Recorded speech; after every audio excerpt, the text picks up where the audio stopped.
Alright, this is probably going to be a short part just because of the way the pacing is in this level.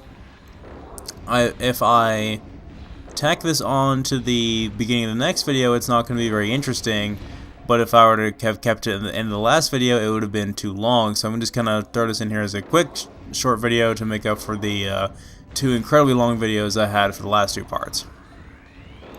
It's basically just going to be finishing up the Alaska level and then demonstrating why we need the high jump thing to get through here, because I don't really like that they designed it this way. In retrospect, I don't like the way that they designed it this way, because I would have liked to have been able to experiment with more minicon teams, because they force you to have either high jump or slipstream in one of these two locations, because the level is designed where you can only progress through it if you have one of the two, which means you can't use all the other. I'm trying to see if I can increase my brightness because it's so dark in here on the recording. I can't see where I'm going. Anyway, I'll just have to go on memory. It may look fine on the upload version, but when I'm recording it here, it just looks so dark. I can hardly see where I'm going. I just see like the silhouette of the lights on the wall, and that's about it. Anyway. There are a lot of minicons that attach to L1, and you can't really use hardly any of them unless you use them like between points in a level where you need to use the other two minicons I mentioned. But we will have enough opportunities to demonstrate those during boss battles and the like.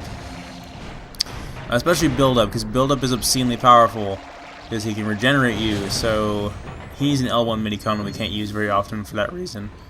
Right here is a pit, so don't fall down there. Gotta make this careful jump. And platforming. Anyway, like I was talking about at the end of the last video, I was talking about other Transformers games I could record. Now, if I wanted to be really, really hardcore, I could always record the Transformers PS2 game that came out. It was kind of, I think they call it Transformers Tactile or something like that. It was a PS2 game. It was mainly based off Generation 1, but it was like a beat-em-up. It had English voice acting, but it was only released in Japan. And I don't think there's anyone who thinks this is a good game, really. It looks awful.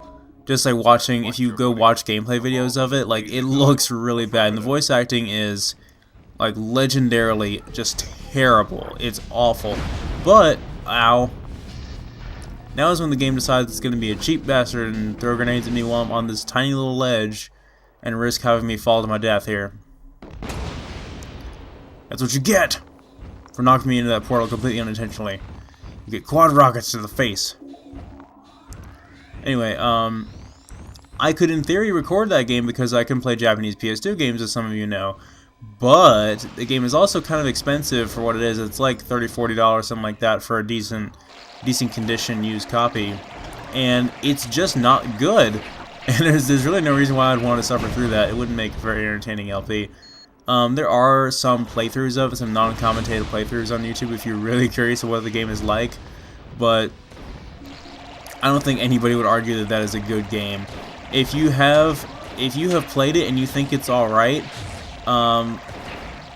you know, let me know. Tell me what there is to like about it, and I might consider getting it for collectivity's sake, just to give it a try. Maybe because I'm not that hardcore of a collector. I usually plan on getting games that I actually like to play, but you know, maybe I'll give it a try. But I know I would never want to record it. And then other than that, there's really no other console Transformers games that I could record. There's kind of the watered down Wii version of War for Cybertron that was on the Wii is kind of like oh, we have a new minicon here. It's kind of like how all Activision games have a watered down Wii version, but it's pretty much just a rail shooter, and it's really lame. Alright, this is Kickback. He has a reflection shield. He's the ultimate shield. He deflects everything and is amazing at it. He can deflect almost every attack in the game, but he is a 4-bar minicon, so he's a lot less practical to have than Deflector, which we have now, so he's still more commonly used. Oh no, there's an arc. It must have an entire army in it. Nope, just Starscream. It must have dozens of cannons and stuff on it that he's gonna try to shoot me with, right? Right? Starscream, what are you doing? Stab! Stab!